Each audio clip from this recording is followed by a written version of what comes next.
ଯେତେବେଳେ ରାସ୍ତାର ସବୁ କବାଟ ବନ୍ଦ ହୋଇଯାଏ ତେବେ ଜାଣି ନିଅନ୍ତୁ ଭଗବାନ ନିଶ୍ଚିତ ଭାବରେ ଆପଣଙ୍କ ପାଇଁ କବାଟ ଖୋଲା ରଖିଛନ୍ତି। ବାସ୍ ଆପଣ ଭଗବାନଙ୍କ ପ୍ରତି ବିଶ୍ୱାସ, ଭକ୍ତି ଏବଂ ଜୀବନରେ ଭଲ କାମ କରିଥିବା ଆବଶ୍ୟକ। ତେଣୁ ଜୀବନରେ ସବୁବେଳେ ଭଲ କର୍ମ ଏବଂ ଭଗବାନଙ୍କ ଉପରେ ବିଶ୍ୱାସ ରଖିବା ବନ୍ଦ କରନ୍ତୁ ନାହିଁ।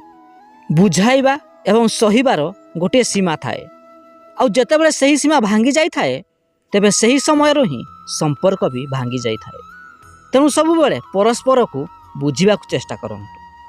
ଯଦି ନିଜେ ପଛକୁ ହଟିଗଲେ ଅନ୍ୟ କାହାର ମଙ୍ଗଳ ହେଉଛି ତେବେ ଯଥାଶୀଘ୍ର ସେ ଜାଗାରୁ ପଛକୁ ହଟିଯାଆନ୍ତୁ। କାହିଁକି ନା ଯେଉଁ ଜାଗାରେ ଆପଣଙ୍କର କୌଣସି ମୂଲ୍ୟ ନାହିଁ ସେହି ଜାଗାରେ ରହିବାର କୌଣସି ମାନେ ହିଁ ନଥାଏ।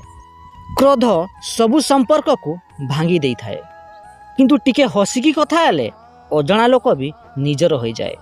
ତେଣୁ କେବେ ବି କାହା ଉପରେ ଅଯଥାରେ କ୍ରୋଧ କରନ୍ତୁ ନାହିଁ।